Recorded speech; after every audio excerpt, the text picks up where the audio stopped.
As a freshman majoring in biochemistry and molecular biology, and having researched the topic in high school and now, my studies have invested me in gene editing's ethical considerations. I want to emphasize the importance of using this powerful technology responsibly, focusing on curing diseases and saving lives instead of using it for cosmetic and non-essential purposes. Rapid advancements in gene editing technology has presented many new opportunities to treat and cure genetic diseases. These developments raise ethical considerations regarding the appropriate uses of gene editing tools. One of the most significant uses of this technology is in medicine. However, its ethical application should be purely for therapeutic purposes and not for the creation of non-therapeutic designer babies, which is the implantation of specific diseases or genes to alter physical traits such as eye color, hair color, and height. Gene editing is one of the largest scientific breakthroughs of our time, along with other discoveries such as advancing AI. Over these past few decades, breakthroughs in molecular biology and genome modification has resulted in the development of CRISPR as a gene editing tool, introduced in 2012, allowing scientists to edit specific DNA sequences from living organisms. Advances in molecular biology and genome modification has made what was once science fiction a reality, empowering our world to alter the genetic code that defines us. However, despite limitless possibilities, concerns started to rise in the scientific community. In 2018, a scientist from China announced that he had edited the DNA of twin children, making them resistant to HIV. This moment marked the first instance of gene editing on humans, sparking worldwide debate on its ethics. Although he did this to protect the children from disease, it raised other concerns about the danger of unregulated gene editing. Several scientists such as Jennifer Doudna, a CRISPR pioneer, and Richard Hines, a cancer researcher, questioned the children's consent, the unintended consequences, and the possible future of cosmetic rather than medical gene modification. This issue affects us all. Gene editing holds the potential to reshape humanity through a further division of wealth, as gene editing can cost millions, as well as unfair advantages in athleticism and intelligence. Gene editing requires purposeful guidance with ethical considerations and the prioritization of health and equality. Without a clear boundary between therapeutic and non-therapeutic gene editing, we risk a future where improving lives and indulging personal preferences becomes recklessly blurred. We are stakeholders, as our children can be affected by this evolving technology. And it is important to understand our circumstances and take responsibility for the correct use of gene editing. On one side, scientists argue that gene editing should have unrestricted use and that humans can have the potential to improve traits beyond therapeutic purposes. This perspective believes that the enhancements of traits like intelligence or physical attributes will lead to progress in humanity, asserting that if technology exists, we should embrace it rather than limit its use. On the other hand, scientists convey that any form of gene editing on humans is too dangerous. Worry consists of the unforeseeable consequences of altering genomes and its ethical risks, even for health. They state that the potential harms outweigh the benefits and push for an ultimate ban on human gene editing. The compromise between these two is the most ethical approach to this: the exclusive use of gene editing for therapeutics. With this, we can embrace the revolutionary medical potential that gene editing holds while also setting boundaries on its exploitation. Health applications like curing or preventing diseases keep us on track with the improvement of our health and well-being. In setting these specific boundaries, we can prevent the slippery slope of unregulated modification. This reflects our scientific innovation and our ethical responsibility, making this the most justifiable option. Using gene editing for physical traits and non-essentials poses large ethical, biological, and societal risks.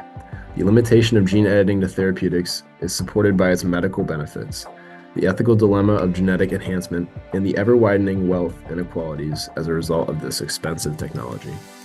To begin, the therapeutic implementation of gene editing can address previously untreatable genetic disorders such as cystic fibrosis, sickle cell anemia, and Huntington's disease. The use of CRISPR allows for the correction of these mutations at their origin, giving patients a healthier life free from infections. For example, recent clinics have effectively performed gene editing to treat sickle cell diseases, resulting in a much more promising outcome for individuals facing chronic pain, and resultantly lower life expectancy. In focusing on these applications, we can utilize their potential to save lives and positively impact global health.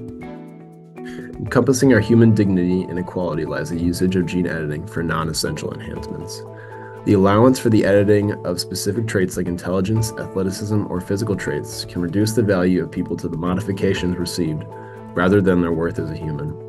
This can result in a society where individuals who receive genetic modification are favored over those who don't, creating prejudice and ostracization. We've repeated this in the past as reflected by COVID-19.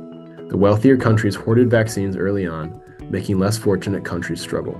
If history repeats itself, wealthy populations and countries can advance while others cannot, establishing a substantial health gap and a decrease in societal potential.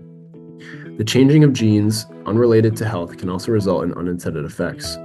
A single alteration can create unpredictable mutations, potentially resulting in more harm than benefit. Putting the high cost of gene editing into perspective raises uneasiness about people's access and equity. Revolutionary technologies like gene editing are very expensive to research and implement, often making them available only to the wealthiest individuals and nations. If gene enhancement is improved, it can result in heightening the already existing wealth division and allowing wealthy families to amplify their children while the rest are left behind. This divide results in a whole new type of inequality, where your socioeconomic status directly correlates to your genetic advantages. By limiting this to its therapeutic necessities, we can put more resources into making life-saving treatments more accessible, placing our prime concern on our community rather than luxury genetic enhancement. Now, scientists may argue that non-therapeutic uses will lead us to a natural progression for our scientific innovation, bettering humanity. They could claim that the parent's choice to enhance their child's intelligence, athleticism, or various physical attributes is reflective of their freedom to create advantage. For example, better education or healthcare. They could also believe that denying these possibilities stifles scientific advancement and the right to choose. While the fact that technological innovation results in greater freedom needs to be considered, not all types of freedom come without a cost. On the surface analysis, the ability to enhance humans can appear beneficial, but this introduces taxing ethical and societal difficulties. These difficulties are also introduced in a case study created by Tulane University on designer babies. They stated that from an ethical standpoint, commercializing CRISPR supports exclusionary practices by making treatments unaffordable and perpetuating unproductive competitiveness between research institutions. The allowance of genetic modification for personal benefit places risks on commercializing human lives, turning our intrinsic traits such as intelligence and virtues into products to be bought and sold. This actively commodifies us as a community and could ultimately change how we view ourselves and our peers, reducing individuals to an assembly of desirable features rather than our own unique identities. Gene editing and CRISPR technology stands at a crossroads of scientific spectacle and our ethical responsibility, giving us the power to determine our future. Throughout this, I have shown why human genome modification should be exclusive for therapeutic purposes, holding the power to cure hereditary diseases, alleviate millions who are suffering, and improve lives across the globe. With this, its counterpart of non-essential mutations, such as the designer babies, can ultimately commodify us as humans, escalate our inequalities, and pose a threat to the morals of our social fabric. The embrace of unrestricted gene modification under the facade of progress or personal freedom disregards the profound consequences. We must not introduce scientific innovation at the cost of human dignity and cohesion, though it is essential to our growth. A society where one's wealth determines their access to advantage is not one of progress, but division.